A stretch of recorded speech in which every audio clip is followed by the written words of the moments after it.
The turkey was still warm when the screaming started, and that's the detail that haunts me, that the meat was still warm under my hand when the world I knew ended across the street. We had carved it maybe 20 minutes before. My brother-in-law Dale had made his usual joke about the wishbone, the same joke he made every year, holding the dried bone up to the light and threatening to wager something ridiculous on the bigger half. And my daughter Casey had her phone out filming the gravy boat because she thought the steam coming off it looked nice in the warm kitchen light. The oven clock read 6:52. I remember the exact number because I'd just looked at it, doing the small arithmetic of a normal life, wondering if we'd get through the meal before the football game ended in the next room. Normal. The most normal night of the year. The house smelled like sage and butter, and the candle Rachel always lit on the sideboard, that cinnamon one she only burned in November. The radiators were ticking. Somebody had left the back porch light on for no reason. The most ordinary evening in 16 years of ordinary evenings.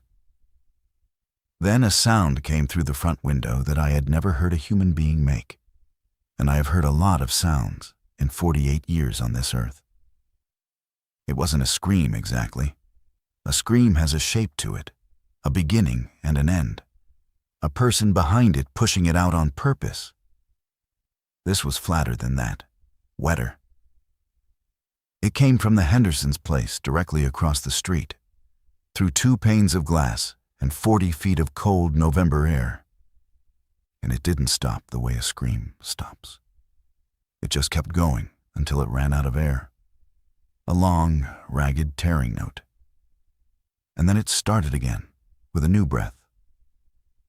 And by the third time, my fork was already on the floor, and I was on my feet moving toward the front window without deciding to move at all.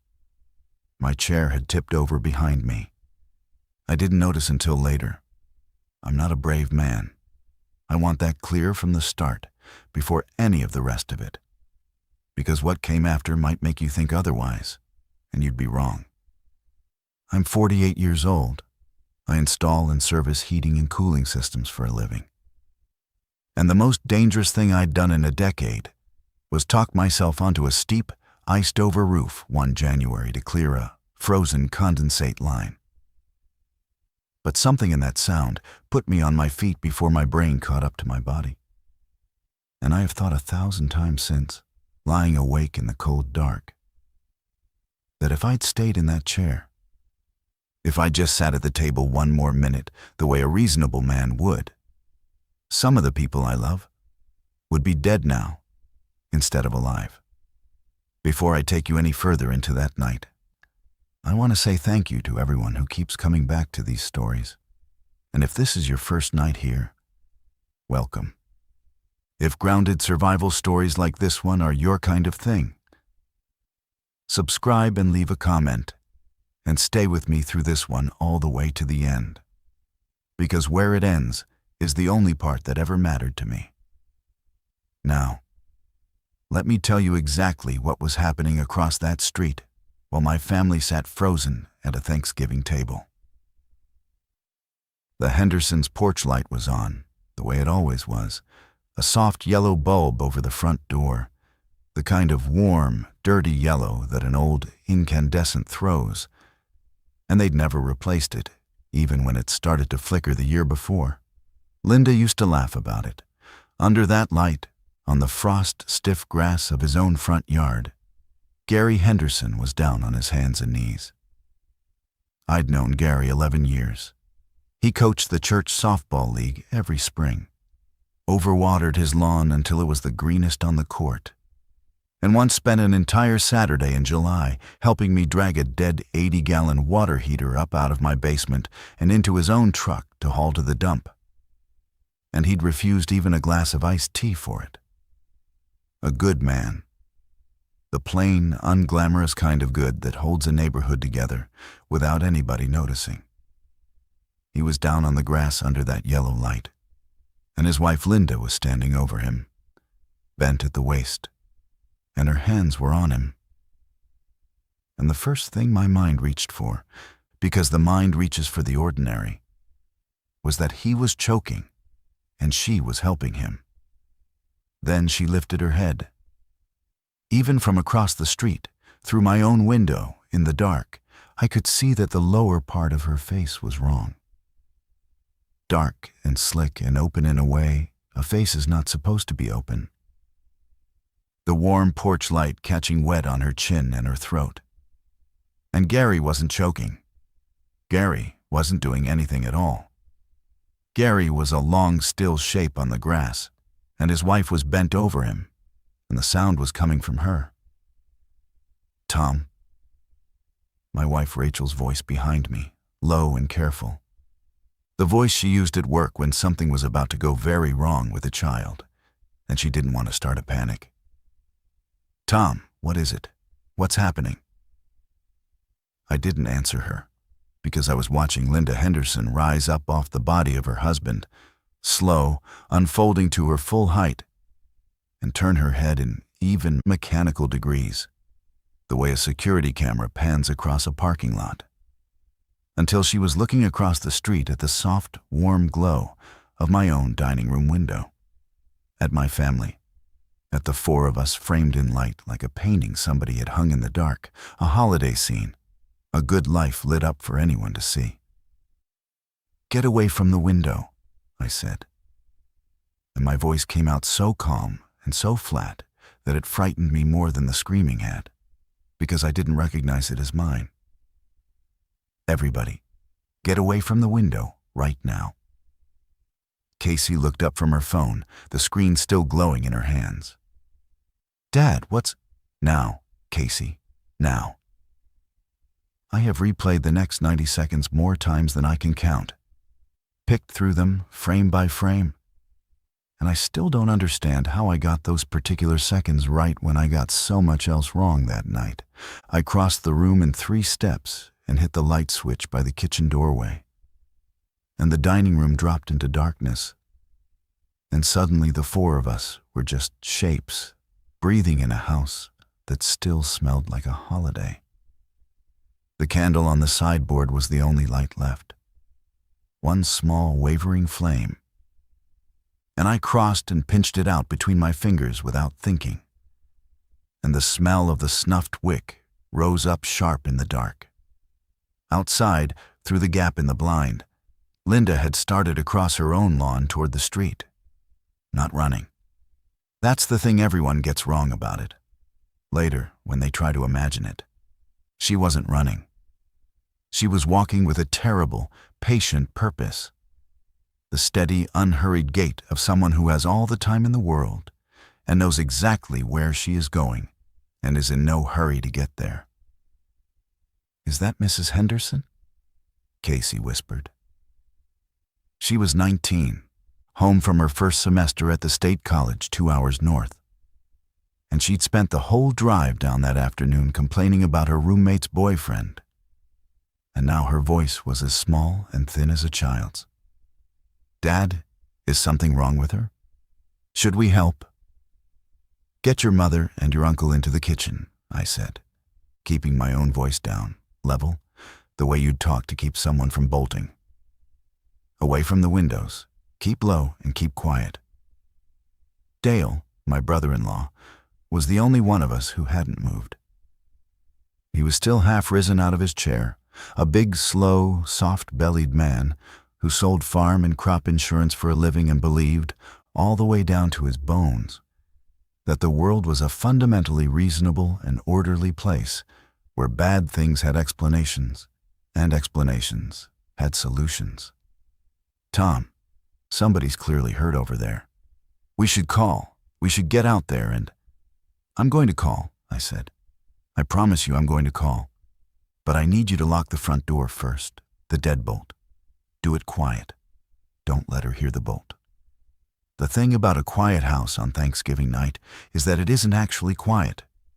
And I'd never noticed until that moment how full of sound my own home was. The refrigerator hummed in the dark kitchen. The furnace down in the basement was running through its cycle. That low background breath I'd stopped hearing years ago, the way you stop hearing your own pulse.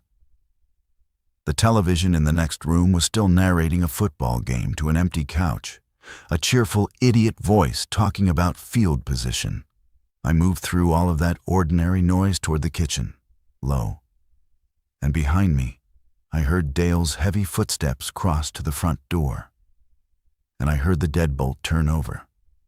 That solid, satisfying mechanical thunk of steel sliding into the strike plate.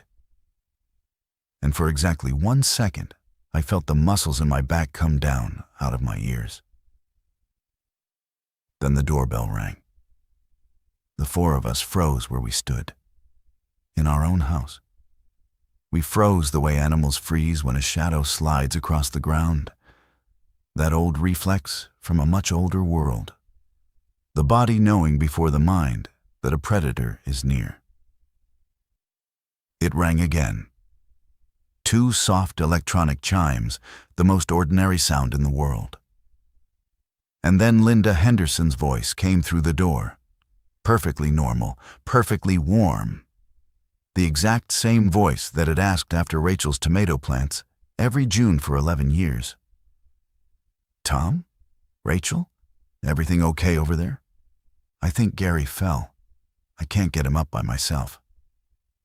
I want you to understand what that voice did to the inside of my chest, because I've never been able to fully explain it to anyone who wasn't standing there.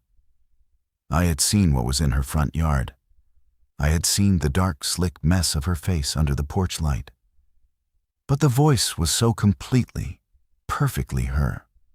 So warm, so neighborly, so exactly the voice of the woman who'd brought us a coffee cake the week we moved in 16 years ago, that for 1 full second the part of my brain that runs on habit and trust nearly overrode everything my eyes had told me. I felt my own body shift its weight toward that door. I felt my hand begin to lift. Rachel grabbed my arm. She'd come up behind me in the dark, and she'd seen it too, from the kitchen doorway, the wet black gleaming on Linda's chin and throat in the porch light. She didn't say a word. She just dug her fingers into my forearm hard enough that I found 4 small bruises there the next morning. 4 little crescents. And she shook her head once. Slow in the dark. No. We're calling an ambulance for you right now, Linda, I made myself say through the door. And I kept my voice as warm and steady as I could make it. You just stay there with Gary, okay? Stay on the porch. Help's already on the way. The voice stopped. The whole house seemed to hold its breath with us. Then I heard a sound against the door that was not a knock. A soft, slow, dragging press, like a body leaning its entire weight against the wood from the other side and sliding slowly down it. Fingernails or buttons trailing across the paint. And Linda's voice came again, lower now, right against the wood, close enough that I could have sworn I felt her breath through the gap at the bottom of the door. It's so cold out here, Tom. So cold. You don't want me out here in the cold, do you? Gary fell. You should open the door. I had my phone in my hand already. I dialed 911 while she talked. It rang. It rang 4 times, 6, 8, which on any night of the year, let alone the most normal night of the year, should never happen, not for an emergency line. And then a recorded woman's voice told me, in a tone of bland mechanical regret, that all circuits were busy, and to please stay on the line, and your call is important to us. That was the first moment I understood that this was not happening only to the Hendersons. That was the first moment I understood. Standing in my dark dining room with a dead candle smoking on the sideboard and the smell of the holiday still in the air, that the whole neighborhood, maybe the whole city, maybe more than the city, was already on fire in a way I couldn't see from my own window. And that the warm, patient thing leaning its weight against my front door was only the part of it that had reached me first. Let me back up and tell you who we were that night, and where we were. Because all of it became survival math within the hour. And you'll need to understand the pieces. I'd lived in that house for 16 years. A 1970s split level on a quiet dead-end street called Marigold Court, in a development that had been new and full of young families once and had since just settled into itself. The trees finally grown tall enough to shade the driveways, the asphalt cracked at the edges, the basketball hoops gone rusty over garage doors. 11 houses on the loop of the court. I knew every single one of them, and not in the distant way most people know their neighbors now. The Hendersons directly across the street, Gary and Linda, the softball coach and the coffee cake. The Patels 2 doors down on our side, Anish and Priya, who had a boy named Dev that Casey used to babysit before she got too old for it. The Wozniaks on the corner lot, Stan and Marie, retired, well into their 80s, who strung their Christmas lights the day after Halloween every single year, and had already done it that week. Those big old-fashioned colored bulbs. And at the very dead end of the court, in the last house, old Mr. Reyes, a widower who'd run a machine shop floor for 40 years and kept his garage cleaner and better organized than most people kept their kitchens. Every tool on a pegboard, with its own painted outline. I'd helped half of them with their furnaces over the years. That's what I did. That was my trade. And it meant I knew the bones of these houses the way most people never know any building. I knew which ones had real basements and which ones sat on a slab. I knew where the gas shutoffs were on at least 3 of them because I'd installed or replaced the equipment. I knew the Patel's furnace was oversized for the house and short-cycled. And I knew the Wozniaks ran their thermostat at 76 because Marie was always cold.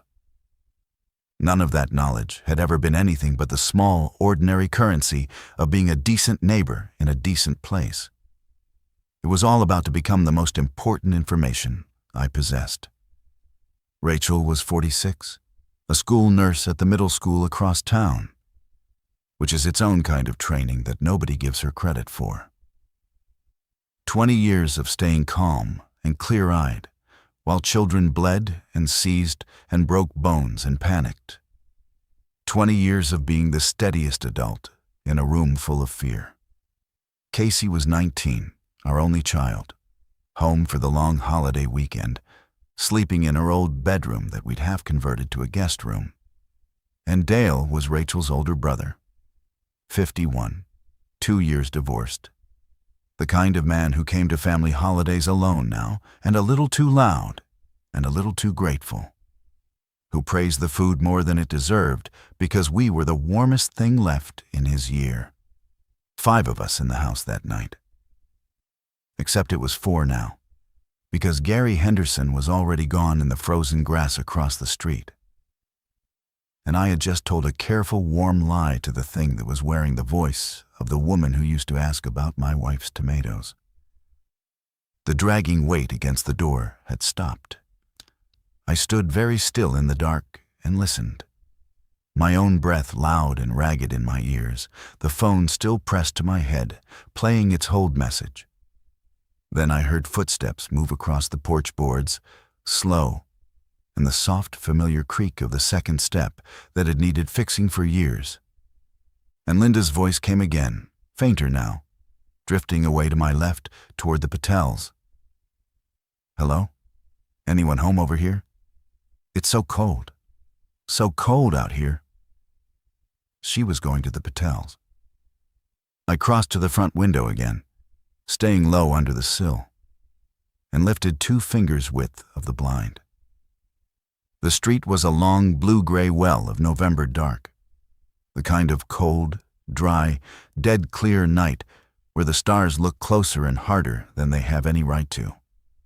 The Hendersons' porch light still burned its dirty yellow across the way.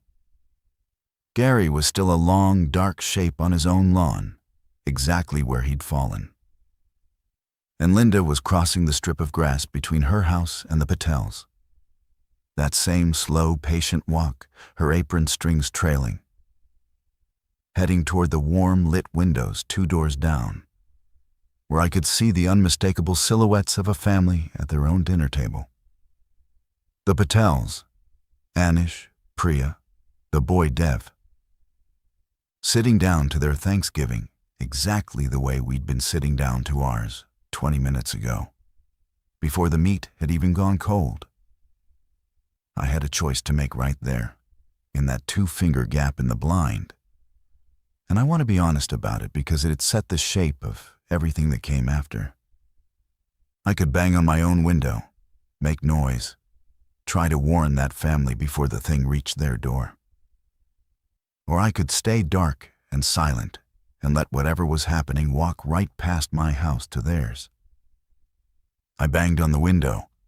I hit it with the flat of my hand twice, hard enough that the blind rattled. And I saw the Patel silhouettes jerk and turn toward the sound, toward my dark house. And I saw Linda Henderson turn too. She turned all the way around in the middle of the open grass, the whole body pivoting at once, and her head came up. And even in that bad starlight, I felt her find my window, felt her find me, the way you feel someone's eyes on the back of your neck in a crowd. Then she changed direction, smooth and unhurried, and started back across the lawns toward my house. "Tom," Rachel breathed at my shoulder. "What did you just do?" "They were about to open their door," I said. Anish was already getting up. I had to. And now it's coming back here. She was right, and worse than right, because I hadn't even truly saved the Patels. I'd bought them maybe 30 seconds, and I'd put my own family back in the crosshairs. And that ugly, impossible arithmetic, the math of who lives and who you can save and who you trade for, was going to be the only kind of math that mattered from that moment until the very end of the night. Here's the thing I've turned over in my head more nights than I can count, and I'd genuinely like to know what you think. If you'd been the one at that window, and you saw that thing walking across the dark toward a family that had no idea, would you have made the noise? Or would you have stayed dark and quiet and silent and let it pass your house by on its way to theirs? Be honest with me in the comments, because all these months later, I still don't know if I was being brave or if I was just being loud. The thing that had been Linda came back across the street, but it didn't come to the front door this time.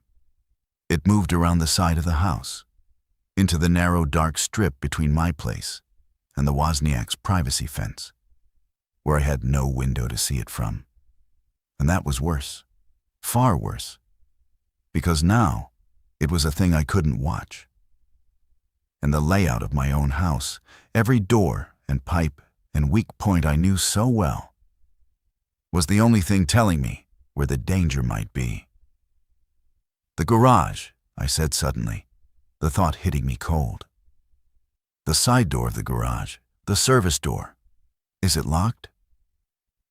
Nobody knew. Dale had parked his big truck out in the driveway instead of in the garage, and I stood there trying to remember whether I'd thrown the bolt on that service door after I'd carried the folding chairs in from the garage that afternoon for the extra dinner seating, and I could not for the life of me remember doing it. I went down the half-flight of stairs to the garage level with my phone flashlight off, feeling my way along the cold, dry wall with my fingertips, the concrete chill rising up through my socks, and I reached the service door in the dark just as the handle turned under a hand on the other side of it. I threw the bolt. My thumb found the little brass tab in the pitch black and shot it home maybe half a second before the door pushed inward against it and stopped with a small jolt. And through the hollow core door, 3/4 of an inch of cheap pressed wood, I heard breathing. Slow, even, and wet. A faint bubbling catch at the back of each breath, inches from my face. Then Linda's voice, soft and close and almost tender. "Tom, I can hear your heart. It's beating so loud and so warm." I backed away from that door so fast that I caught the metal garbage can with my hip. And the lid spun off and rolled across the concrete floor in a long, wobbling spiral a sound like a dropped cymbal in a silent church. The breathing on the other side of the door stopped. Then the handle rattled, gently at first, almost politely, and then harder. And then the whole door shuddered in its frame as the thing put its weight against it and began to test it. Rhythmic, patient, pulse after pulse of pressure. The deadbolt held. The cheap hinges groaned, and the frame creaked. I stood in the dark of my own garage, the cold concrete under my feet and my own breath sawing in my throat, and watched that door bow inward a quarter of an inch with every push. And I understood with absolute clarity that the only thing standing between my family and what was outside was a strip of hardware I'd installed myself years ago, screwed into a wooden frame that was 40 years old, and that I'd always meant to reinforce and never had. I went back up the stairs, and I started doing the only thing I actually knew how to do, the only thing I had to offer, which was to think about the house as a system. Every house is a system. People don't see it that way. They see walls and rooms and furniture, a place to live. But a house is fundamentally a machine for keeping the outside out and the inside livable. And like every machine, it has weak points, pressure points, places where it fails first. And I knew the weak points of mine the way a surgeon knows where the big arteries run close to the surface. 2 exterior doors, the front and the garage service door. 11 windows at ground level, 3 of them old single-hung units I'd been meaning to replace, with latches you could pop with a putty knife. A sliding glass door off the back of the kitchen onto the deck, with a flimsy factory latch I'd never trusted, and a length of dowel I kept in the track to block it. The basement, which wasn't really a basement so much as a half-buried utility and storage space. Concrete on 3 sides, with 2 small egress windows down at grade. And the furnace, my furnace, pulling its combustion air in from outside through a 2-inch PVC intake pipe that ran through the rim joist, a pipe a child could put a fist through. Every one of those was a way in, and I knew all of them. "Rachel," I said, back up in the kitchen, the 4 of us gathered now in the dark by the cold stove. "I need every flashlight in this house, and I need them on the table, right now. Casey, every phone we own, plugged into a charger, turn the screen brightness all the way down to nothing, and put them on silent, not vibrate, silent. Dale, you're with me on the windows." "What exactly are we doing here, Tom?" Dale's voice had climbed up high and thin in the dark, all that easy salesman warmth gone out of it. "We're sealing the house up. We're going room to room, every single window. Check that the latch is thrown, pull the blind or the curtain down, and then we set something on the sill that'll fall and make noise if the glass goes. Drinking glasses, anything. So that if something comes through, we hear it the second it happens, wherever we are. Tom, this is crazy. We should just leave. Get everybody in my truck and drive. The hospital, a police station, the highway, anywhere but here." I'd already thought about the truck. It was sitting 20 feet from the front door in the driveway, keys probably in Dale's coat pocket. 20 feet of open ground in the dark, with at least one of those things somewhere out there on the side of the house, and no way to know how many more were coming. And I'd just heard sirens starting up in the distance, a lot of them, layering over each other from every direction across the city. A sound like the whole world clearing its throat at once, which told me with cold certainty that the police station and the hospital were already among the worst places a person could possibly be driving toward. "Not yet," I said. "Not blind, not in the dark, not without knowing how far this thing goes or how many of them are out there. We hold here tonight. We make this house quiet and dark, and we wait. We see what the daylight shows us in the morning. Then we decide whether we run and where to." It was the right call. I'm almost sure even now that it was the right call. But I have to be honest that I made it at least partly out of plain animal fear of that open, dark ground and what might be standing in it. And I have learned since that the difference between a good decision and a merely lucky one is not always something a man can see from the inside while he's making it. We went room to room. The house had never felt so large or so full of glass. Every window was a black mirror in the flashlight beam, and behind each one could be anything. In Casey's old bedroom, the guest room now, I found the window unlatched, a thin, cold draft sliding in around the sash. And I stood there for a long moment with my heart slamming before I got the latch thrown, picturing what might have come up the back slope and through that window in the next hour if I hadn't checked it, if I'd skipped that one room. We stacked drinking glasses 2 and 3 deep on every sill, little towers of them. We pulled every blind and drew every curtain. We killed every flashlight but one, and over that one's lens, Rachel rubber-banded a folded square of a red scarf. Because a school nurse knows that white light destroys your night vision in an instant, while red light leaves it mostly intact. And that was the first of 100 small, precise things she knew across that night that kept the 4 of us breathing. When the house was sealed, the 4 of us sat down together on the floor of the upstairs hallway, in the dead center of the house, as far from any pane of glass as we could physically get, our backs against the walls, and we listened. For a long while, there was nothing but the furnace cycling down below us, and the far-off layered sirens, and Dale's heavy, uneven breathing, and the dumb, cheerful voice of the television I hadn't dared go turn off, because the remote was on the coffee table by the front window. Then, sometime around 8 o'clock by the dim screen of my phone, the power went out. It didn't flicker first, the way it does in a storm. It just stopped all at once, everything at the same instant. The furnace died mid-cycle with a long descending mechanical sigh, the blower spinning down. The refrigerator in the kitchen below went silent. The little glowing standby lights, the green dot on the cable box, the blue clock on the microwave, the orange pinpoint on the surge protector, all winked out together in the same breath. And the dumb television voice cut off mid-sentence. The whole house went dark and silent in a way no house ever truly is. And I felt the change in air pressure almost, the death of all those small machines. I crept to the front window and lifted the blind, a finger's width.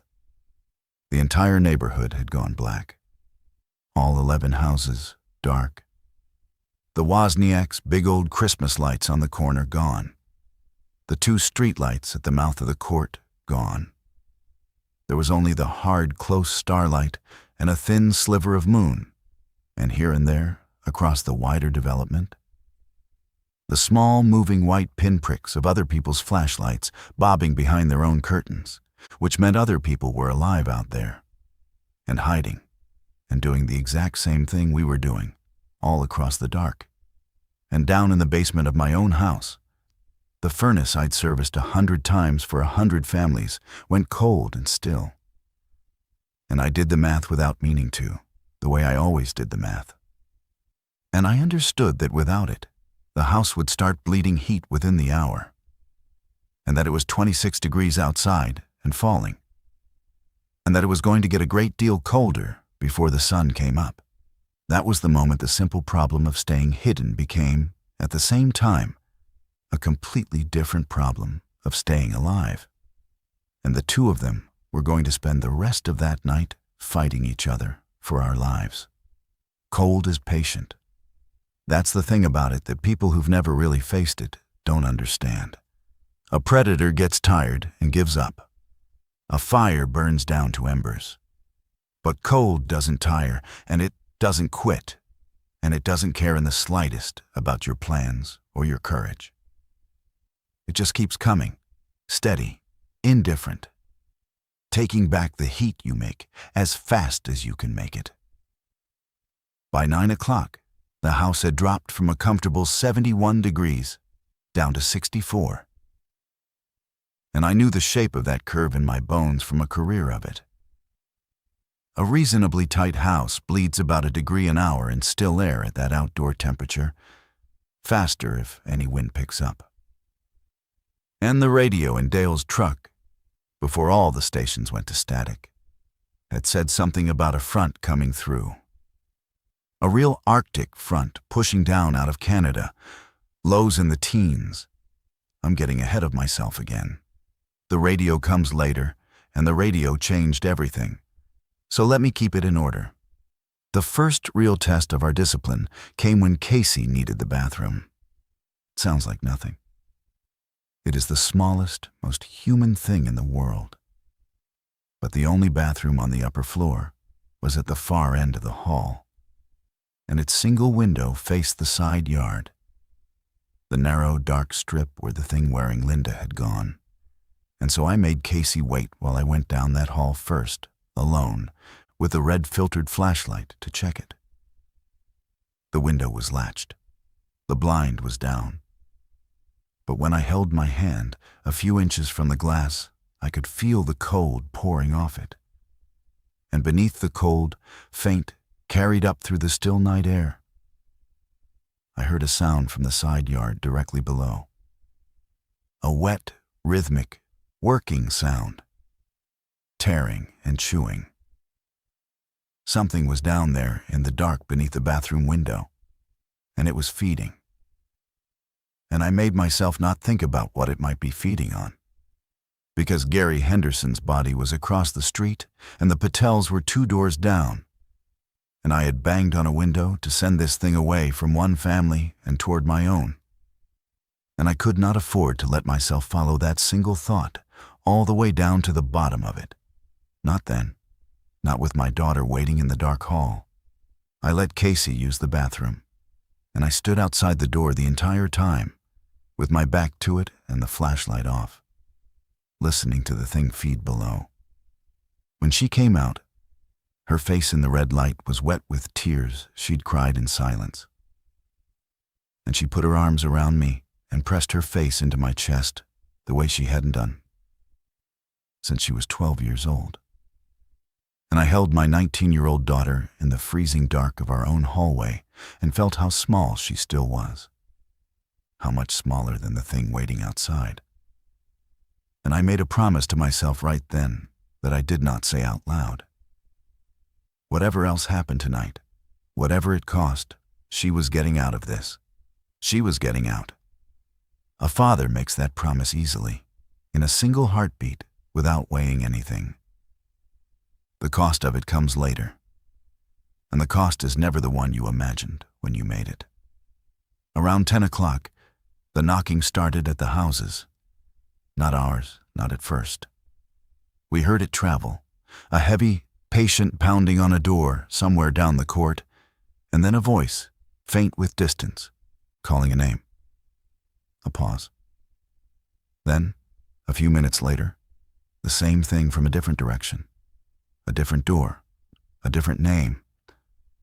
And I understood, listening to it move, that the things were not wandering at random. They went from house to house, deliberate. And at each one they knocked, and they called out, and sometimes they used names.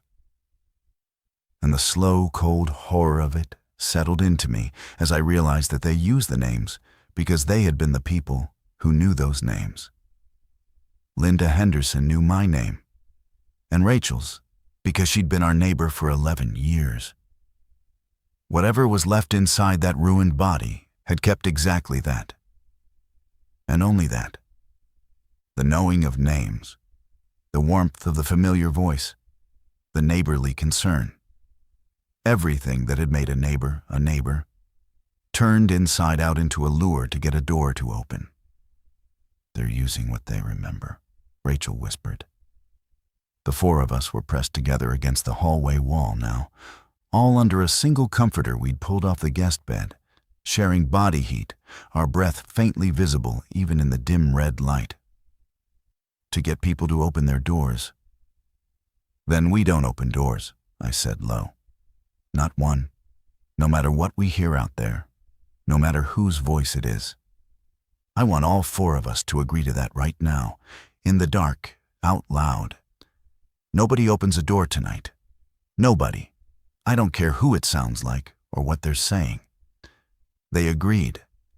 Casey, then Rachel, then Dale, all three of them, one after another in the dark. We made that agreement together, and I believed, completely, that every one of us meant it with our whole hearts. I'd give a great deal to tell you that we kept it. Around 11, we heard the Wozniaks die. I'm sorry to put it that plainly, but there is no softer way to say a true thing. We heard the knocking move down to the corner house, and we heard old Stan Wozniak's voice answer, querulous and confused, and then his wife Marie's, and then we heard their front door open, because Stan was 81 years old, and Marie had advanced Alzheimer's, and could no longer be left alone for a minute, and when something knocked at their door in a familiar voice on Thanksgiving night, one of them, confused, frightened, trusting, opened it. And then we heard the other sound, the wet, flat, tearing scream that wasn't a scream. The same sound I'd first heard come across the street from the Hendersons' yard hours before. And it went on for a while. 2 voices, and then one, and then none. And then the night was quiet again. Except that it wasn't quiet. Not really. Not ever again. Because now I knew that the quiet was full. Casey was crying again, without making a single sound. Her whole body shaking under the comforter against my side. And it broke something in me, because the fact that my daughter had already taught herself to cry in total silence meant she had already learned, in the space of a few hours. That sound itself was now a thing that could kill you. Here's where I have to tell you about the radio, because the radio is where the whole night turned over on its axis. I keep an old emergency radio, a hand crank model that Rachel bought me 3 or 4 Christmases ago. Half as a joke, the kind you wind up by hand to charge a little internal battery. It lived in the back of the hall closet with the spare flashlight batteries and the camping gear we use twice a year. And somewhere around midnight, when the cold had all 4 of us shivering hard under that single comforter, and the silence outside had stretched so long and so taut that it felt like a held breath about to break, I crawled across the hall to that closet and dug down through the sleeping bags and found it by feel, and wound the crank in the dark. The little ratcheting whir of it, the loudest thing in the world. Most of the band was dead. Hissing static where the FM music stations should have been. More static where the AM talk stations lived. But low on the AM dial, down around 740, there was a voice. A man's voice recorded, repeating on a loop. And I cupped the little tinny speaker hard against my ear and listened through it 3 full times before my cold, slowed brain finally assembled what it was actually telling me. It was an emergency broadcast. Automated, official, that flat, effectless government cadence. It gave a date and a timestamp from earlier that evening, around 5 p.m., a full 2 hours before any of it had reached Marigold Court. And it said, in that calm, dead voice, that there was a, quote, public health emergency, unquote, affecting the entire metropolitan area. That all residents should shelter in place immediately. That they should not, under any circumstances, approach affected individuals. That they should not attempt to render aid to anyone showing symptoms, and that they should avoid the following locations. And then it read a list. Hospitals, all of them by name. The downtown convention center. 3 high schools that had apparently been stood up as emergency shelters earlier in the day.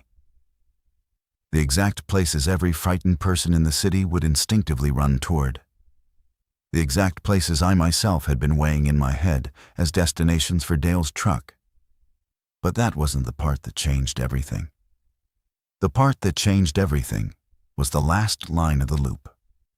The line I very nearly missed. Because the hand crank was already running down, and the man's voice was sinking back into the static as I strained to hear it. It said, "Affected individuals are drawn to sources of sound and heat. Minimize both. Do not operate heating systems. Repeat. Heat attracts them. Do not operate your home heating systems."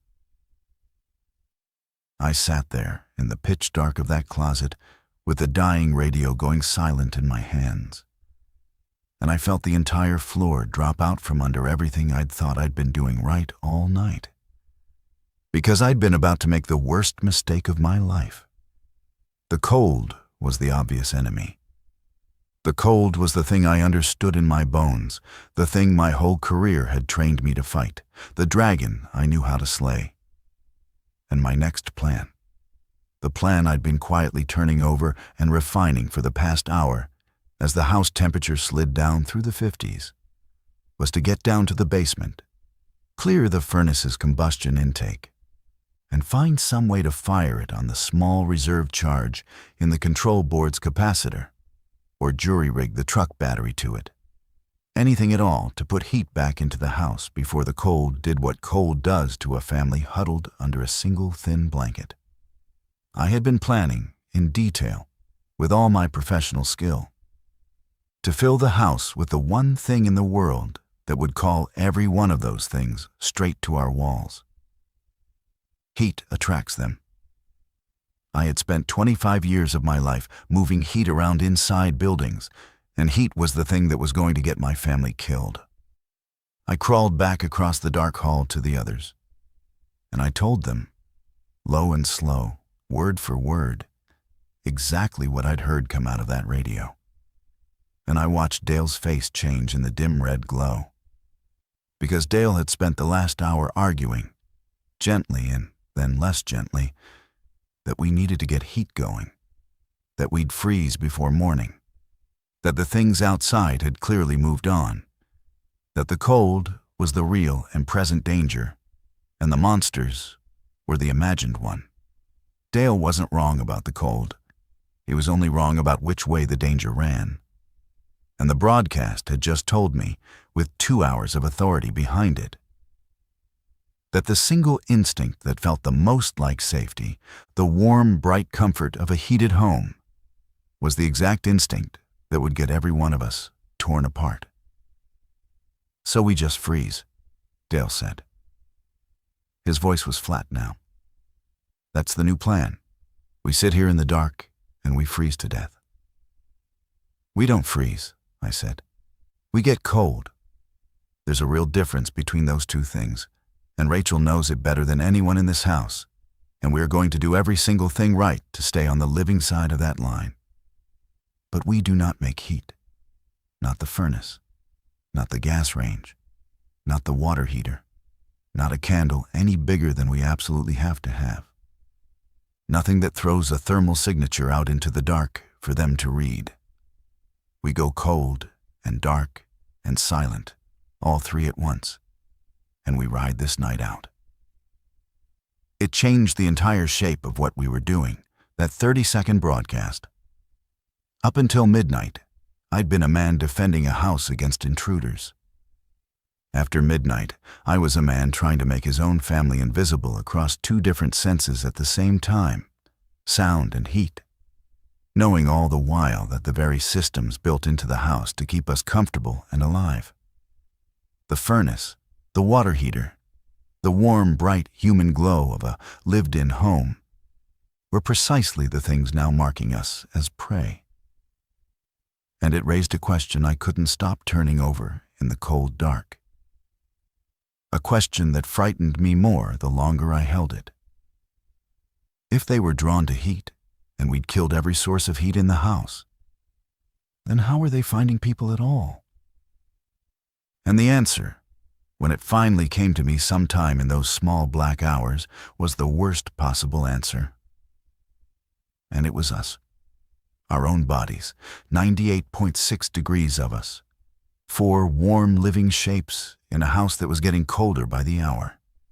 And the colder the house got around us, the more sharply we would stand out against it.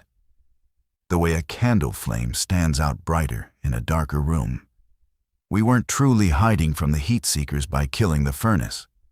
We were slowly, steadily, turning ourselves into the only candles left burning on the whole street. Survival, I was learning that night, one hard lesson at a time, isn't about finding the safe choice and making it. There is no safe choice. It's about looking clearly at 2 or 3 different ways to die and choosing which one you'd rather face over and over again, hour after hour, until you finally run out of choices to make. We made it to first light. I won't pretend it was anything other than the longest 7 hours of my entire life. 4 people pressed together under one comforter on the floor of a hallway, sharing the heat of our own bodies because it was the only heat we were allowed to have. Taking turns, 2 awake and 2 dozing, staying awake to listen to the dark. The temperature inside the house slid down past 60, past 55, down toward 50. And our breath was a constant visible fog in the red flashlight glow by the time the seams of the blinds finally began to go from black to the faintest gray. We pulled coats on over coats. Rachel made us flex our fingers and toes on a schedule, made us eat cold leftover rolls and turkey from the fridge because a body burns fuel to make heat, and we needed the fuel. We did everything right. And the dawn came up gray and hard and cold over Marigold Court. But surviving the night, I would learn, is not at all the same thing as being safe. And the gray daylight showed us exactly how far that was true. When there was finally enough light to see by, I crawled to the front window and lifted the blind a careful inch and made myself look out at the court in the cold morning light. And I made myself catalog what I saw the way I'd catalog a job site. Slow and methodical and complete, because panic helps nothing, and information is the only thing that has ever kept anyone alive. Gary Henderson's body was gone from the lawn across the street. There was a dark, frost-rimmed patch flattened into the grass where he'd lain all night. But the body itself was gone. And I did not like at all what that absence might mean. The Patel's front door, 2 doors down on our side, was standing wide open into the cold gray morning, a black rectangle in the front of the house. No movement inside or out. No silhouettes at the table now. The Wozniak's house on the corner had a front window broken clean out, the lace curtain hanging so through the empty frame and lifting slightly in the thin morning wind. And out in the cul-de-sac itself, in the flat gray light, 3 figures stood absolutely still, evenly spaced across the open asphalt, facing 3 different directions, as motionless and upright as fence posts driven into the ground. Not moving, not walking from house to house anymore, not patrolling, just standing there in the freezing morning, spaced out across the court, as if they were waiting for something, or listening to something, or doing some slow, patient thing I had no word and no understanding for. One of them, I was fairly certain, had been Linda Henderson.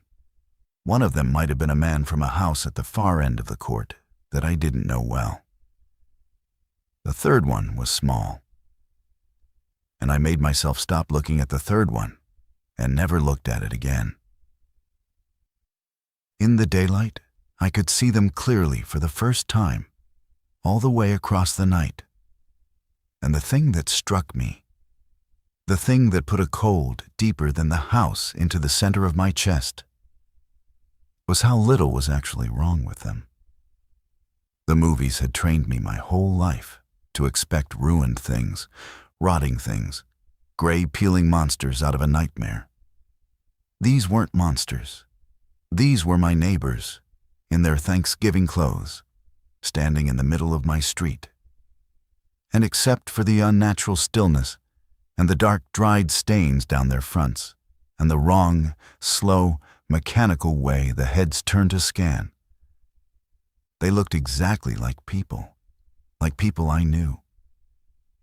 Linda still had her apron on. That was the detail that very nearly broke me, looking out that window in the gray light. She'd been making the Thanksgiving dinner when it took her, and she still had her apron tied on, the cheerful one with the faded little rooster pattern. And now she was standing dead still in the frozen street with my other neighbor's blood dried black all down the front of it. And somewhere deep inside that body, there had been enough left of Linda Henderson to walk to my door and call my name and tell me, gently, that it was so cold out there. If you're listening to this from somewhere warm right now, somewhere with the lights on and the heat running and the doors unlocked, because the world out your window is still the world, I genuinely want you to tell me where you are in the comments.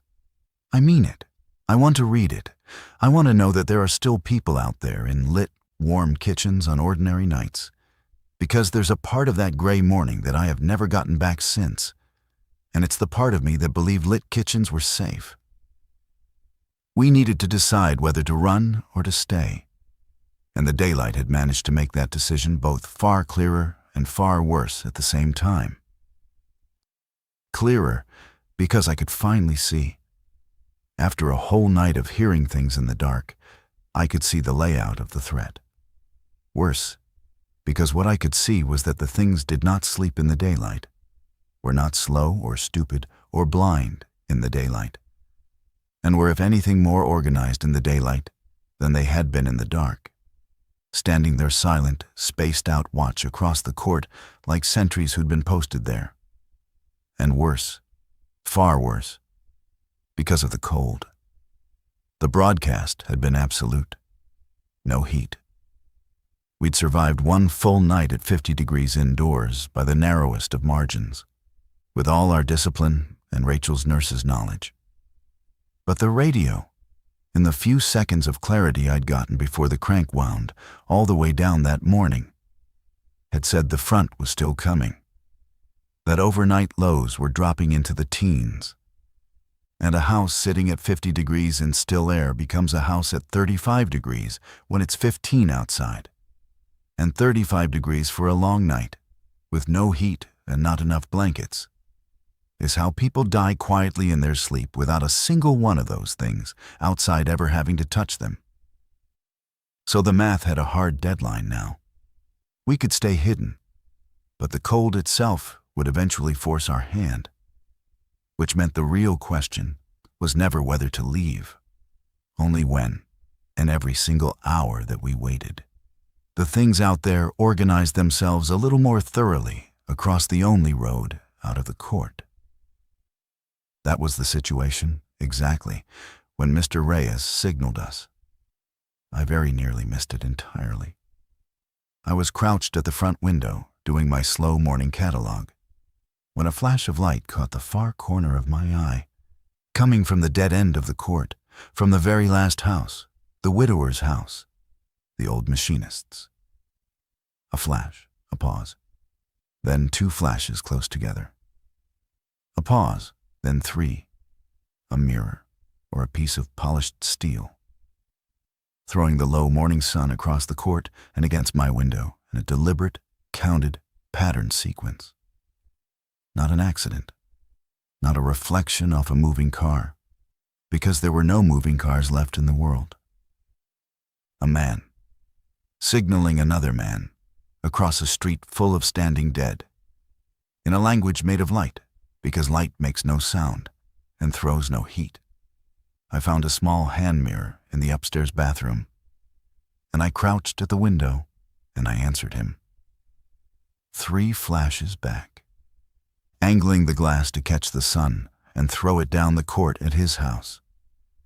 And for the next several minutes, in the cold gray morning, 2 middle-aged men who had done nothing for 16 years but nod at each other over property lines and complain mildly about the homeowners association, had the single most important conversation of either of our lives.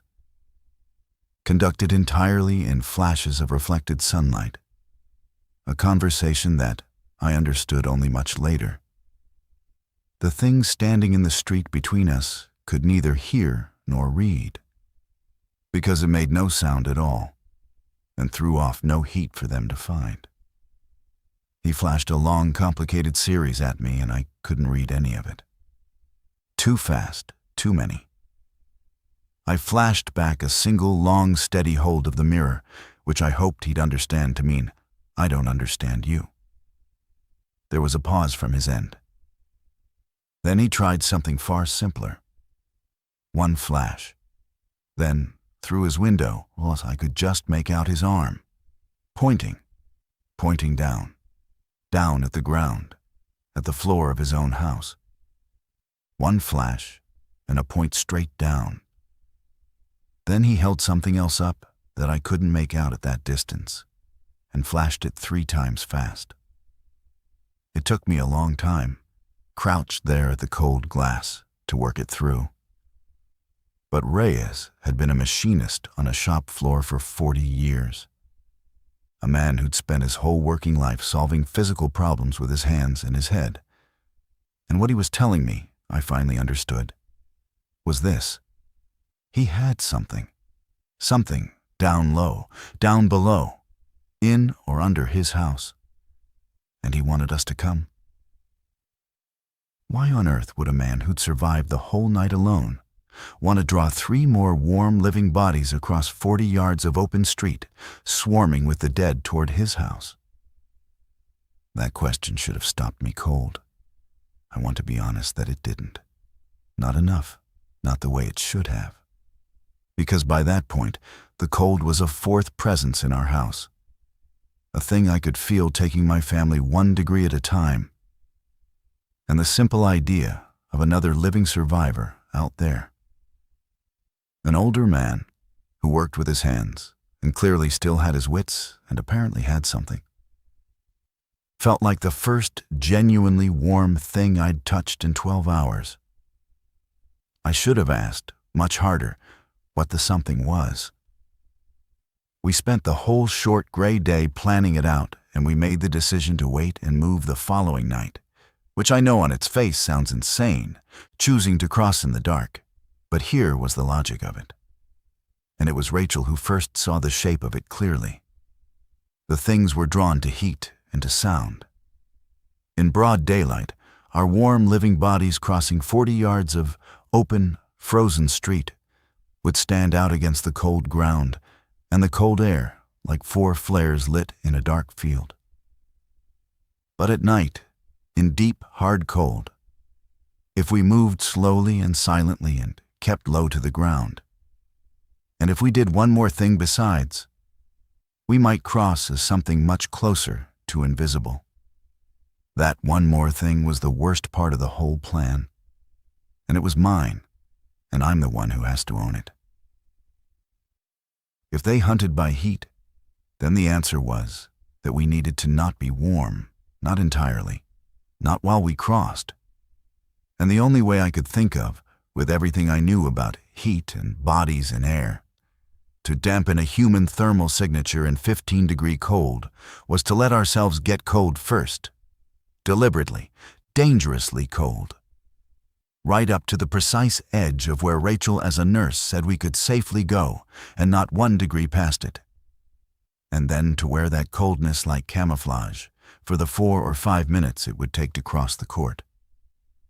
We would open a basement egress window a full hour before we moved, and let the deep night cold pour in and over us until our skin temperature dropped and our bodies stopped shivering, which is itself a danger sign, the body giving up on warming itself.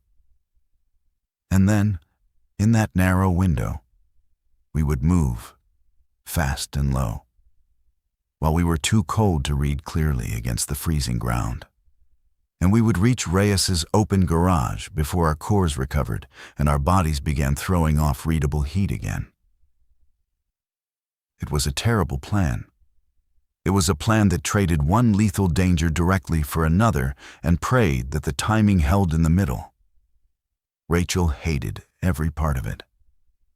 But Rachel also understood the cold curve better than I did, the real physiology of it, the early warning signs, and the points of no return.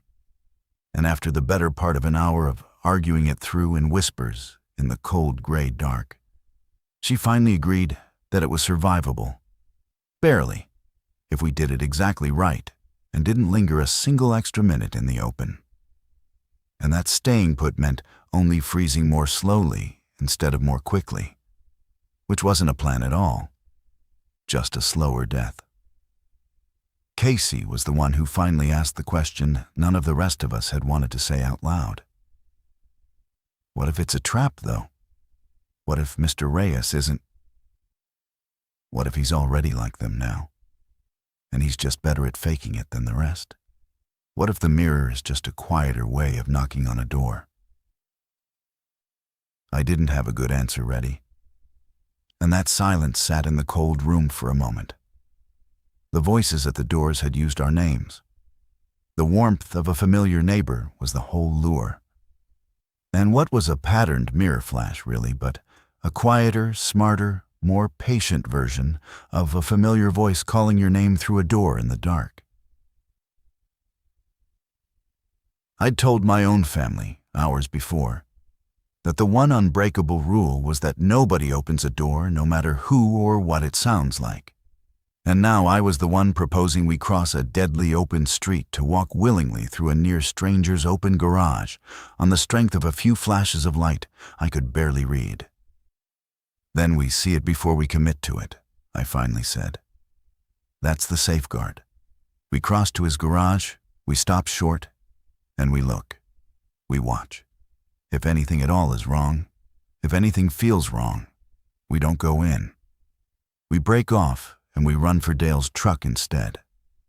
The truck is the backup either way, parked right there, keys in Dale's coat. But I don't think the things use mirrors, Casey. I've been thinking about it all day. I think the things use the parts of a person that are left over after the rest is gone. The leftover scraps, the name, the voice, the walk to a familiar door. And a mirror code isn't a leftover scrap of anything. It's a plan. It takes thinking ahead, and patience, and reading a response, and changing your message when the first one fails. Plans mean somebody in there is still thinking, still a person. The dead don't make plans.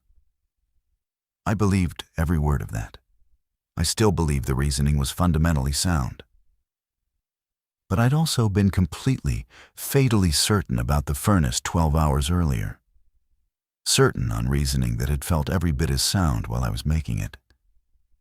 And the cold had taught me one bitter lesson over that long night that I would carry into everything after, which is that the feeling of being right and the fact of being right are two entirely different animals, and the first one will get you killed faster than your worst enemy. We spent the rest of the day prepping. We laid out dark clothes, layers we could move in, gloves, watch caps. Rachel rigged dark cloth to tie over the lower halves of our faces, both to mask our breath fog and to keep us from being recognized, though I never said that second part out loud to anyone. We ate everything in the refrigerator that wouldn't survive without power, because a body needs serious fuel to survive deliberate cold exposure, and a school nurse made us eat cold turkey and cold stuffing, and the last of the cranberry sauce with our fingers in the freezing dark while the dead stood their silent watch in the street outside. And it was the strangest and saddest meal of my entire life. Our last Thanksgiving dinner, eaten cold and fearful and silent in the dark at 4 p.m, fueling our bodies for a crossing that might very well kill all of us. And then, as the gray light began to fail outside and the real cold of the night came down, I went down the half-flight of stairs to the basement to open the egress window and start the deep cold pouring in over us, to begin the dangerous chilling. And that was when I found the thing that changed the entire story we were in. The basement of my house was never really a basement, the way I've said. It was a half-buried utility and storage space.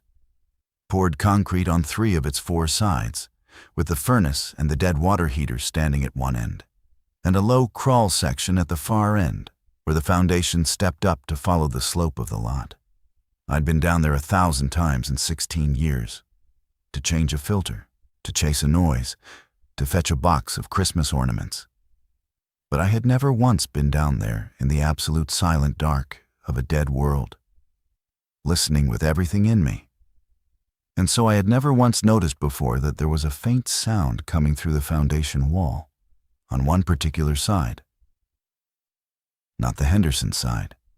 The Hendersons were across the street, and the wall I was hearing through faced the other way, faced nothing but earth. The foundation poured against packed soil, and beyond that soil, eventually, ran the big storm drain line that I knew passed under the center of the court because I'd watched the city crews work on it 2 summers back. The sound was water, moving water, which there should not have been because it hadn't rained in over a week. And the storm system should have been bone dry in the hard freeze. And underneath the sound of the moving water, faint, carried up through the pipe and the soil and the concrete the way a heartbeat travels up and through the bell of a stethoscope, was a voice. Not a thing's voice. Not the wet, flat, tearing scream. A human voice. Low and urgent and badly frightened, but unmistakably alive and unmistakably a person. And it was coming from somewhere below the street, from inside the storm drain system. And as I pressed the whole side of my face flat against the cold, gritty concrete, I realized that it was more than one voice, that they were talking back and forth to each other, alive, down there in the dark, under the road. And that one of them said, clearly in a tense, low rush, "Can't go up. They're all over the court, all over it. We wait for the truck at the outfall, the one that comes for the..." And then the rush of the moving water swelled up and over the words, and I lost the rest of it. I stood there in my own freezing basement, with my face mashed against the foundation, and my heart going like a fist on a door, and my entire understanding of that night, of where the danger was, and where safety might be, turned completely over. There were living people under the street. They'd gotten themselves down into the storm drain system somehow, which I knew connected, because I knew the infrastructure of my own neighborhood ran from the catch basins all through the court down to the retention pond at the back of the whole development. And from there, I was nearly certain, out through a maintenance access and an outfall pipe that daylighted on the far side of the perimeter wall, past the dead. They were down there in the dark, alive, and they were waiting for a truck that came for something. And all at once, Reyes's mirror flash from that morning fell into place and made perfect sense. Point down at the ground, at the floor, at what lay below. Reyes hadn't been telling me to come up to his house at all. He'd been telling me to go down. He knew about the drain. The long, complicated series of flashes I couldn't read had been him trying to tell me there was a way out that ran beneath the very ground the dead were standing on, and that something was coming for survivors, and that we had to be in the right place when it came. The whole geometry of escape flipped upside down in that one moment in the basement. I had spent the entire day planning, in careful detail, to cross the open surface of a street that was being patrolled and watched by things that hunted across exactly that surface. And the entire time, 8 feet beneath that street, there had been a cold, dark, concrete artery running straight out of the neighborhood. An artery the dead apparently couldn't read, because it had no heat in it, and the constant sound of the moving water covered everything else. And living people were already down there, using it to wait for a way out. But I'd also just heard those same people say, plainly, that they couldn't go up, that they were trapped down there too, in their own different way, waiting. That there was a truck and a window of time, and that being in the drain wasn't safety at all. It was just a different kind of cage, with a different door and a clock running on it. I went up those basement stairs faster and quieter than I'd moved all day, and I gathered my family close in the dark of the upper hall. And I told them that everything had just changed. And I told them about the living voices under the street. And I watched hope and terror fight it out on 3 faces at once in the dim red light. And then I made the decision that I will carry with me for whatever is left of my life. We weren't going to cross the street to Reyes' house. We were going down. The main storm drain access in our development, I knew because I'd stood at the edge of the work zone and watched the city crews open it up 2 summers before while they cleared a blockage, was through a heavy maintenance hatch set into the ground behind the retention pond, at the very dead end of the court, almost exactly where Mr. Reyes' house sat on the last lot, which meant his flashes made even more sense than I'd first thought. His house was the single closest point in the whole court to the way down. He wasn't luring us across to him at all. He was sitting on the door, and he was trying to tell us he had it. But there was a second way down, much closer to us, that I'd have forgotten about for years. A clean-out. When the development was first built, the engineers had put in a vertical clean-out shaft for the main storm line, a straight drop access capped with a heavy steel plate in the narrow strip of common ground between my house and the Wozniak's old place. I had mowed over that steel plate every summer for 16 years and stopped seeing it the way you stop seeing a manhole cover on your own street. It was 40 feet from my own garage service door, 40 feet of open ground instead of the entire length of the court.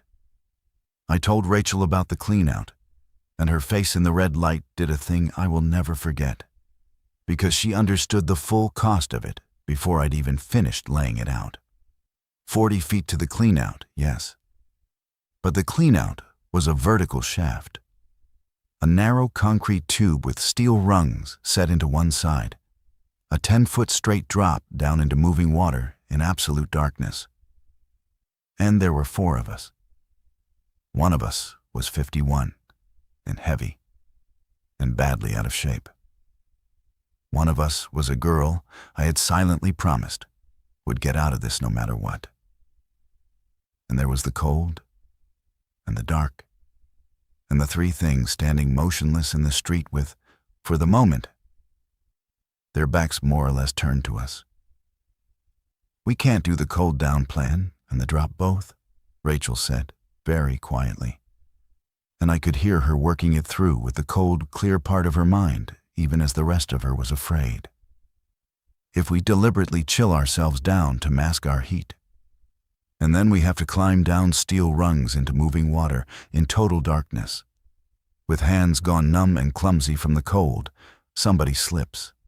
Somebody loses their grip and falls and breaks something at the bottom of a 10-foot tube, 10 feet underground. And then we're trying to carry an injured person through a storm drain in the dark. We can't do both, Tom. We have to pick one. The cold camouflage or hands that still work for the climb, not both." She was exactly right, and it was a worse trap than the street. The 2 halves of my plan canceled each other out completely. Cold camouflage on the surface, which kept us hidden but left us numb and clumsy, or warm, capable hands for the descent, which kept us safe on the rungs but lit us up like flares for the 40-foot crossing. Not both. And the choice between them was, underneath everything, a choice about which of us was most likely to die. And there was no clean answer to it anywhere, only a least bad one. I chose hands over camouflage. I chose to keep us warm enough to climb safely, and to accept that for the 40 feet of frozen open ground between my door and that steel plate, 4 warm, living bodies would light up like 4 struck matches to anything out there that hunted by heat, and to bet everything we had on speed, and on the things having their backs turned, and on getting that old steel plate up fast and getting us all down it faster. It was a coward's calculation and a father's calculation at the very same time, and I've never managed to fully separate the two. Warm hands meant Casey could climb down those rungs without slipping. Warm hands meant Dale, big and clumsy and frightened, wouldn't lose his grip. I would trade away the safer crossing in exchange for the safer descent, because the descent was the part of the plan where my daughter could fall and die right in front of me in the dark. And I could not, would not, watch that happen. Not even at the cost of the part where we might all be caught and killed together in the open. I want you to tell me, honestly, in the comments, whether that was the right trade to make. Hands over hiding. Because I made it in about 4 seconds in a freezing dark hallway, and I've had a long time since to lie awake and wonder. We waited until full dark and the deepest, hardest cold of the night. Around midnight, with the temperature outside down in the teens and falling, I went out the garage service door first, alone, into a world I will never have the words to describe well enough. 15 degrees, maybe colder. No moon now. The clouds had rolled in ahead of the front, low and heavy, and the court was a black bowl of starless dark.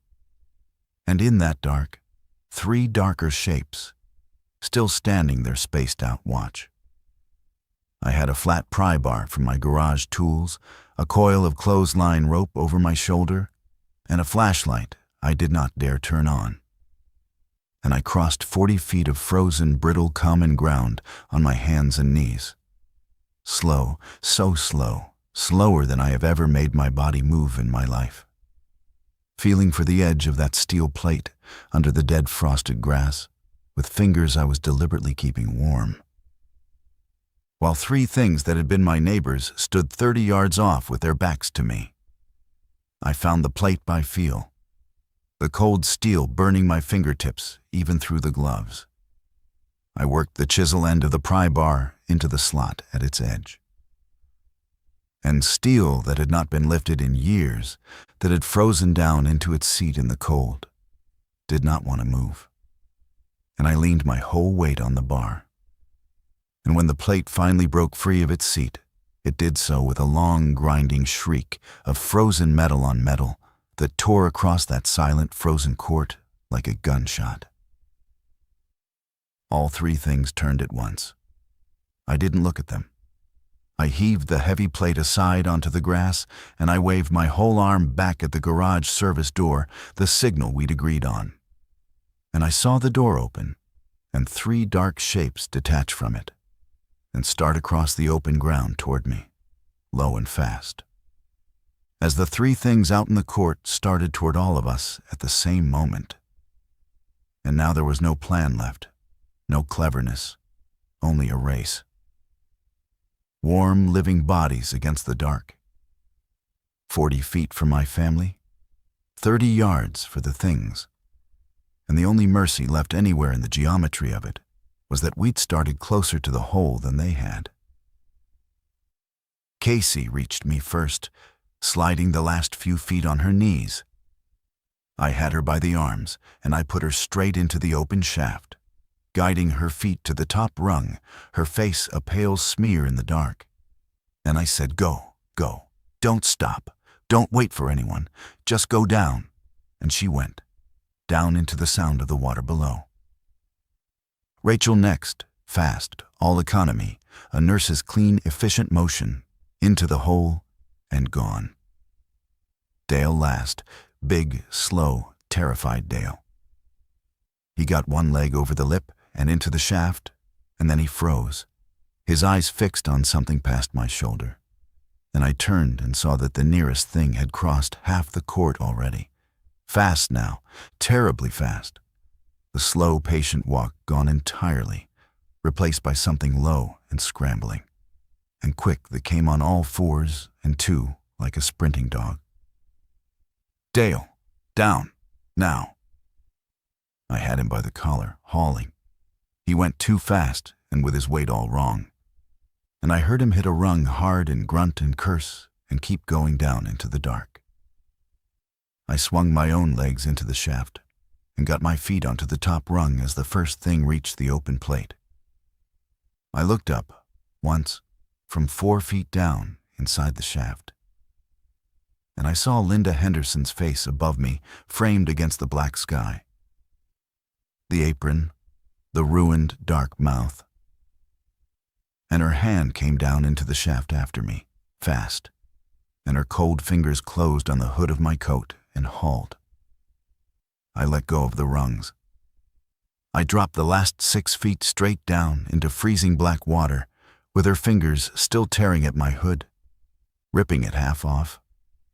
And I hit the concrete floor of the drain hard and went under into water so cold it drove every bit of air straight out of my chest. And then hands had me, Rachel's hands, finding my coat and hauling me up out of it. And I came up gasping and choking in absolute darkness in a round concrete tunnel with a roar of moving water all around me. And above us, framed in the faint gray circle of the open shaft mouth, Linda Henderson's shape filled the hole, and then, impossibly, it began to come down. Hand over hand, onto the rungs, climbing down into the dark after us. They could climb. Of course they could climb. They had been people, and people climb. I had built an entire plan on the dead being stuck up on the surface, trapped above us, and the surface had just followed us down into the dark.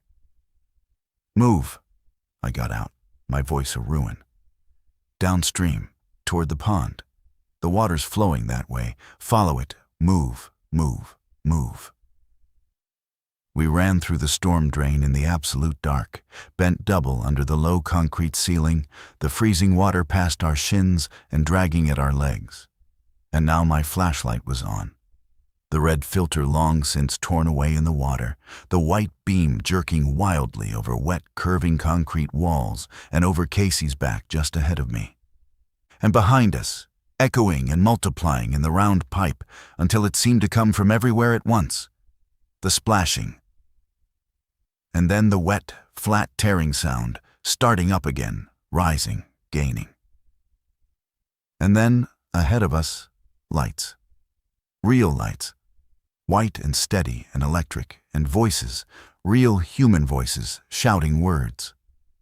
And the tunnel opened out into a larger junction chamber where our storm line met the outfall channel from the retention pond. A wider space under a high concrete ceiling. And there were people there. 5, 6 of them. Alive. With battery lanterns set on a concrete ledge and a length of heavy steel grating they dragged across the mouth of the tunnel as a barrier. And one of them, his white hair lit hard from below by a lantern, was Mr. Reyes, his lined face splitting open between pure relief and pure terror at the sight of the 4 of us coming up the tunnel out of the dark. "The plate," he shouted at me, his voice cracking with strain. "You came down the clean-out. You left it open, didn't you? They'll come down it. They'll follow you right down." "I know," I shouted back over the roar of the water. "I know, it's right behind us. Get the gate." And the men at the barrier were already hauling the heavy steel grating across the tunnel mouth behind us. A salvaged section of mesh they'd braced and wedged. And we splashed through the last gap, and they jammed it shut and rammed a length of steel pipe through it diagonally as a brace. And they got it locked down across the tunnel just as Linda Henderson and the things scrambling behind her hit it from the far side at a full run. The grate held. It bowed inward and shrieked against its bracing, and the things threw themselves against it again and again. Those clean, ordinary human hands shooting through the mesh and grabbing at the empty air. Fingers working. But the steel held, and the brace held. And in the steady white lantern light, soaked through and shaking with cold and alive, I turned to count my family. Casey, gasping against the wall. Rachel beside her, already reaching for Casey. Dale was down on the concrete floor of the chamber, sitting in the shallow runoff. And he was holding his own forearm, and between his fingers, where the cold water sheeted off his sleeve, there was blood. No. The whole chamber went quiet, except for the roar of the water and the things still hurling themselves at the grate behind us. Everyone in that chamber was looking at Dale's arm. Reyes crouched down beside him in the water, and an older woman I didn't know came and crouched on his other side. And together they peeled back his soaked sleeve, and there it was on his forearm. A tear in the skin. A ragged, open wound, washed clean in pink by the cold water, that could have come from a sharp edge of a steel rung on the way down the shaft, or from the lip of the concrete, or could have come from the cold fingers of the thing that had grabbed at all four of us coming down. Nobody could say which. Dale couldn't say. He kept saying it over and over, his voice climbing higher with each repetition. That he'd hit it on a rung. He'd torn it on the metal coming down. He was sure of it. And his eyes were going from face to face around the lantern light, looking for any one of us to agree with him, to confirm it, to make it true. I looked at Rachel, the nurse, and Rachel looked at the wound in the lantern light. And then she looked up at me, and I watched her decide not to say out loud the things she was thinking, because there were strangers in this chamber. And her own brother was sitting in the water on the floor, and she did not know the rules of this new world any better than the rest of us did. None of us knew. We didn't know if the thing spread through a scratch or a tear, or only through the wet, flat thing they did with their ruined mouths. We didn't know how long it took to show, minutes or hours. We didn't know anything at all, except that there was a torn place on my brother-in-law's arm, and a barrier full of the dead 20 feet away, and that every living person in that chamber was now looking at Dale, the exact way you look at a problem that hasn't yet decided what kind of problem it's going to be. Reyes stood up slowly out of the water. He was a calm man, a machinist, a man who had survived the entire first night completely alone by being smart and patient and careful. And he said it gently, and he said it to me, not to Dale. There's a truck, National Guard, or whatever's still holding together of it. They've been running the storm system as an evac corridor, picking survivors up at the outfall, past the wall, where the pipe daylight's out by the pond. Last run was supposed to be tonight. That's what we've all been waiting down here for. He paused, and his eyes went, just for a moment, to Dale's arm, and then back to me. They don't take bites. I have to tell you that straight. They check everybody at the truck, every inch. And they don't take bites, and they don't take maybes. And there it was. The cost. The exact thing I'd traded camouflage for hands to keep from happening. The thing I'd kept my family warm to avoid, arriving anyway, out of the dark, from a direction I hadn't thought to watch. There was a way out, a real one, a truck and daylight, and a life on the far side of this drowned, freezing night. And the price of those seats was that they checked everyone, and they didn't take maybes. And my wife's only brother had a torn place on his arm that might mean nothing at all, or might mean everything. And the people running the one and only escape from this cold, dark hole were not going to gamble their truck and every other living soul on it against the difference. Dale looked up at me from the wet concrete floor, and he said my name, just my name, Tom, in exactly the way Linda Henderson had said it through my front door the night before. Except this was real. This was the actual frightened leftover of an actual frightened living man, my family, looking up at me out of the water. And I understood, standing there shaking with cold in the lantern light, that the one rule I'd made and made everyone swear to the night before, nobody opens a door, no matter who it sounds like, was about to be tested in a way I had never once imagined. Because the door now was a truck, and the voice asking to come through it was real, and it belonged to family, and it was looking right at me and saying my name. I'm going to ask you the hard one now, and I want you to really sit with it and answer it honestly, because I had about 20 minutes to answer it myself. And they were the worst 20 minutes of my whole life. If it were your brother, your own family, sitting there in the water with a wound that nobody alive could read, and a truck that wouldn't take a maybe, and your 19-year-old daughter standing right there, freezing and alive, and needing one of those few seats, what would you do? Where exactly does the line go? I'll tell you what I did. But tell me first, in the comments, what you would have done.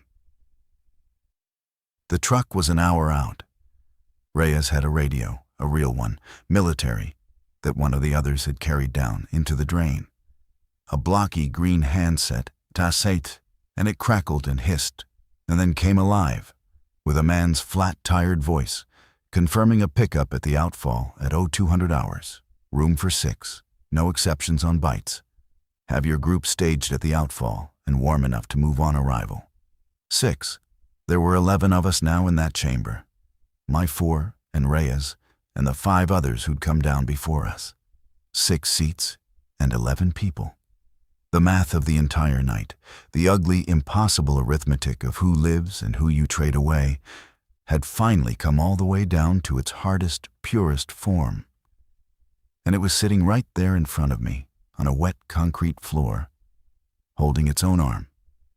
Rachel pulled me aside, out of the lantern light, into the dark at the edge of the chamber, where the water ran out toward the pond. And she said to me, low and steady, the thing I had not been able to let myself think. If it's in him, Tom, and we put him on that truck, he turns inside a closed truck full of survivors. In the dark, on a back road. He kills everyone on it, every single person, including Casey, if Casey's on that truck, including you. She was so steady, it frightened me more than tears would have. The flat steadiness of a woman who had already looked at the whole thing and decided. And if it's not in him, if it really was just a steel rung, then we leave my brother down here in a storm drain, to die in the cold and the dark so that strangers can have his seat. And I have to live the rest of my life knowing I did that. Those are the 2 things. There is no third thing. I've been standing here looking for a third thing, and there isn't one. There has to be time, I said. Rachel, the man on the radio, said they check everyone at the truck. If it's in him, he'll show it by then. The fever, the eyes going wrong. We watch him. We've got an hour. We let the wound tell us what it is. And if the hour isn't long enough? Some of them turned in minutes, Tom. The Wozniaks. The Wozniaks were bitten. Badly. Torn open. This is a tear on his arm in cold water. It's different. It has to be different. I could hear myself doing it, even as the words came out. I could hear myself building the reasonable case, the sound logic, assembling the same careful machine of thinking that had nearly run a furnace and gotten all of us killed 12 hours before. Wanting something to be true and reasoning your way carefully toward it are the exact same activity from the inside. They feel identical while you're doing them. I knew that by then, knew it cold and hard, and I did it anyway, because the only alternative was being the man who decided to leave Rachel's brother in the dark to die. And I was not strong enough to be that man. So I made it Dale's decision instead. That was my real choice, the true one, and I have never once decided whether it was wisdom or just the deepest kind of cowardice, dressed up as respect. I went and I sat down beside him on the wet, cold concrete, in the runoff, my shoulder against his, and I told him everything, all of it, flat and complete. The 6 seats and the 11 of us. The bite rule, No exceptions, no maybes. The fact that nobody alive could read his wound, not even Rachel. And the fact that if it was in him and we hid it and put him on that truck, he would kill everyone aboard it in the dark, including Casey. I laid it all out plainly, the way the broadcast had read out the list of places to avoid. No softening anywhere in it. Because Dale deserved the whole truth, and because, God help me, I was a coward who needed him to hold the knife alongside me. Dale listened to all of it. And as I talked, the climbing panic went out of his face, drained right out of it. And underneath it I saw, maybe for the first time in all the years I'd known him, the man he actually was. The man who came to Thanksgiving alone and grateful since the divorce. The man who praised the food too loudly because he was lonely and we were his family, and our warm, crowded table was the brightest day of his whole gray year. And when I was finally done, he was quiet for a long time, looking down at the dark water running over his boots, and then he said, "How long till the truck?" "An hour, a little less now." "Then we wait the hour," he said, "and we watch me the whole hour. And if I start to feel wrong, if I feel myself going hot or strange, or like I want to do anything other than just be your family sitting here, then you don't put me on that truck. You don't let Casey argue with you about it. You don't let Rachel. You put the two of them on it, and you go, and you don't look back at me down here. That's the deal, Tom.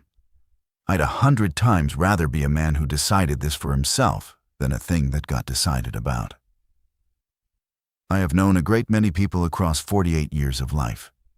I did not know, until that exact moment, sitting in freezing runoff water in a storm drain at 1 o'clock in the morning, that my loud, lonely, soft-bellied, insurance-selling brother-in-law was the bravest human being I would ever meet in my life. We waited the hour.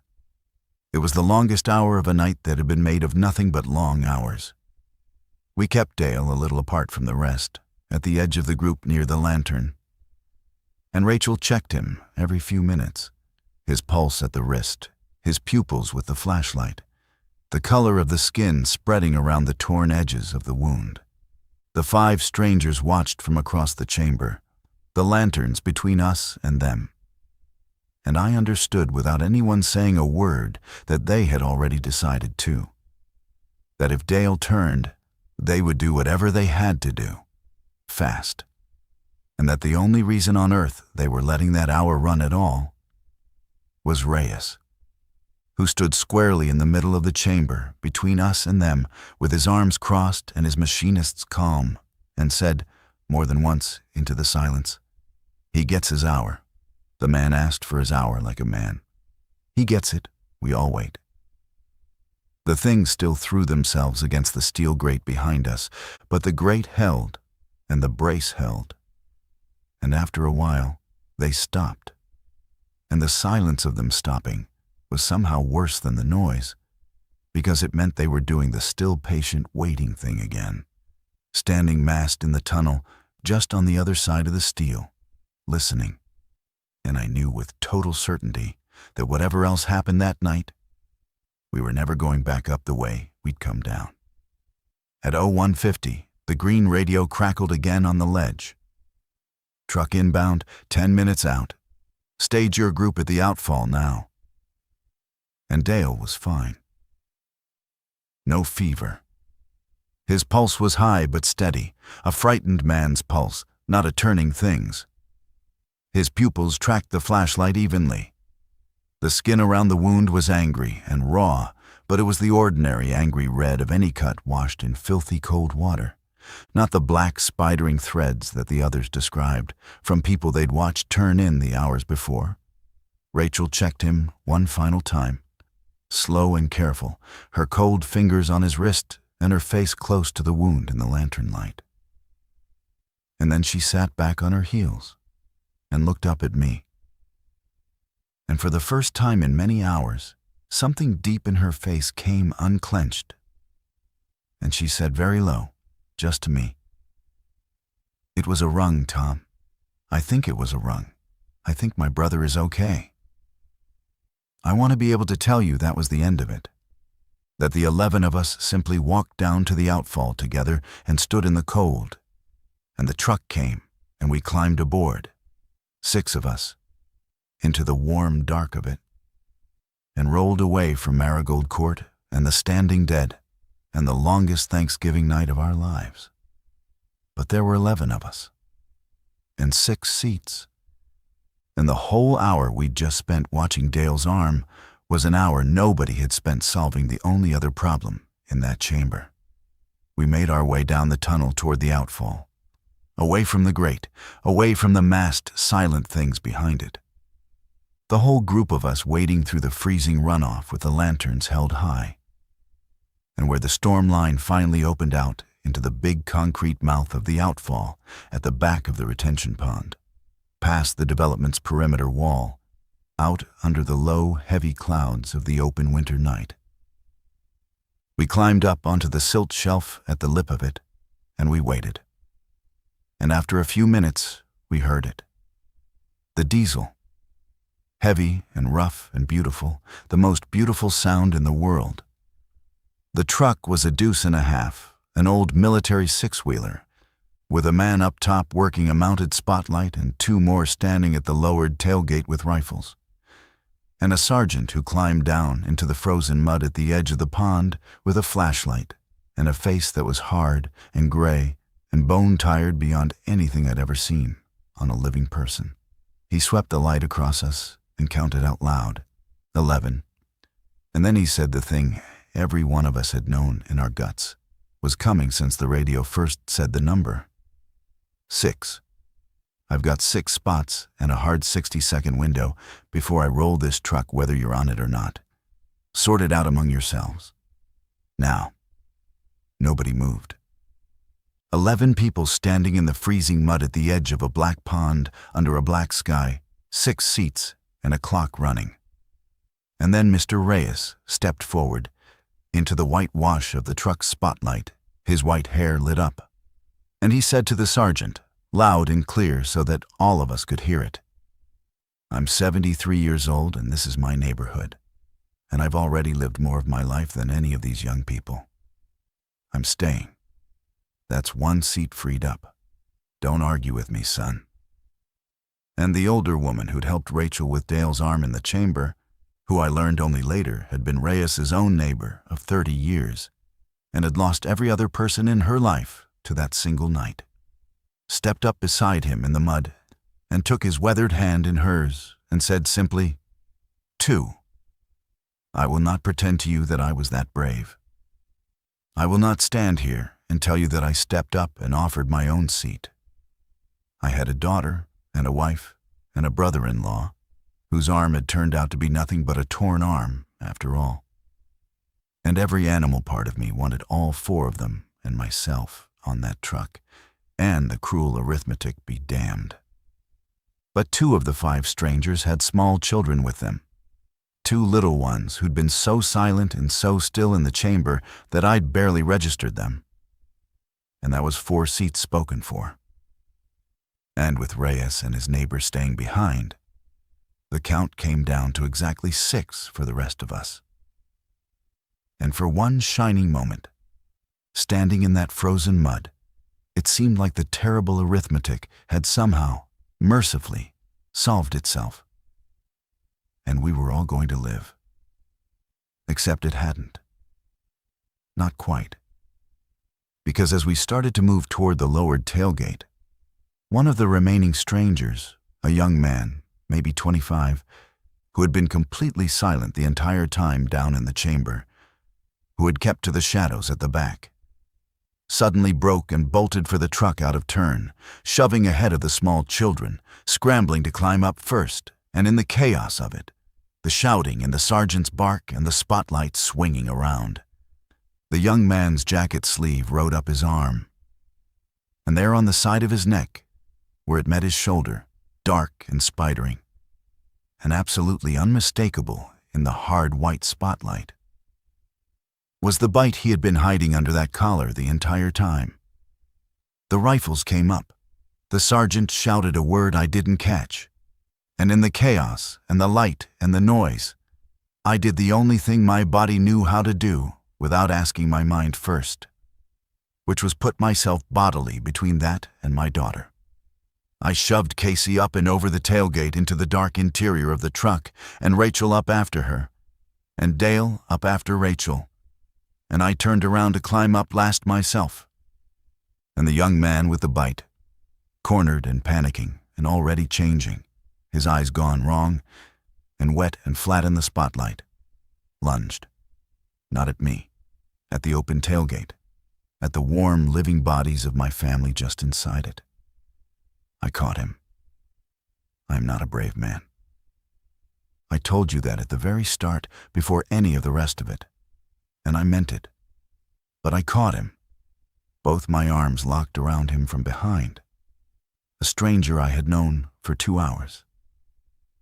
And I held him back off that tailgate with everything I had, while the sergeant screamed, and the truck's big engine roared, and the driver dropped it into gear. And I felt the exact moment that he stopped being a frightened young man and became fully the wet, flat thing. The change going through his whole body like a current passing under my arms. The muscle going hard and wrong and impossibly strong. And in that same instant, I understood that I could not climb up onto that truck while holding him. And that if I let him go for even half a second, he would be over the tailgate and on Casey before I could blink. This was the bite rule. This was the maybe nobody takes. This was the door you do not open, no matter whose voice is on the other side of it. Except I was on the wrong side of the door now. And the only way to keep it shut was to stay out here and hold it shut with my own 2 arms. I screamed at the sergeant to go. I screamed at Rachel to keep Casey on the truck, to hold her, don't let her come back, go. And I dragged the thing that had been a young man backward off the tailgate and down into the freezing mud as the 2.5 6 wheels finally bit and it lurched forward and away. And the last thing I saw, looking up from the mud with my arms full of the changing thing, was my daughter's face in the dark mouth of the truck and my wife's arms wrapped around her, holding her back from the open tailgate, both of them screaming my name into the diesel roar. Real voices. The realest sound in the entire world, fading. The truck made it. I need you to know that part first, before anything else, because I know how all of this sounds, and I will not let you spend one more second of this story not knowing it. The truck made it out. Casey made it. Rachel made it. Dale, whose arm was just an arm, made it. 6 seats, and in the end, they were filled by the right 6. By 2 small children, and by my family, and by a young man's empty seat that I gave away by accident, and then by violence, in the mud, in the cold, on Thanksgiving night. I did not make it onto the truck, but I made it. And that's the part I haven't told you yet. The part that is the entire reason I am able to tell you any of this at all. When I dragged that turning man off the tailgate, the 2 of us went down together into the half-frozen silt at the very edge of the retention pond. And the black icy water of it closed over both of us. And in the next 60 seconds, I learned the last and hardest lesson of that whole night, the one the radio had tried to give me at midnight, and that I hadn't fully understood until I was drowning in it. Heat attracts them. The thing in my arms, fully turned now, thrashing and impossibly strong, lost me completely the instant we went under that freezing water, because under that black ice-rimmed surface there was no heat at all for it to read, only cold, only the same indifferent nothing that fills the storm drains and the frozen winter ground. And it let go of me and surged up and out of the water toward the only heat left anywhere in its world. The disappearing red taillights and the warm diesel breath of the truck. And it ran after the truck up the access road into the dark, and it did not come back. And I lay there in the freezing shallows of that retention pond. Half in and half out of the black water, too cold to throw a thermal signature anymore. Using the exact cold-down camouflage I had planned and prepped and then traded away for warm hands, except now it was total and real. And I was using it to disappear from the world entirely. And Mr. Reyes and his neighbor Esperanza, the two who'd chosen to stay behind, came down to the water's edge and dragged me out of it before the cold could finish what the truck started. And they got me back down into the storm drain, out of the wind.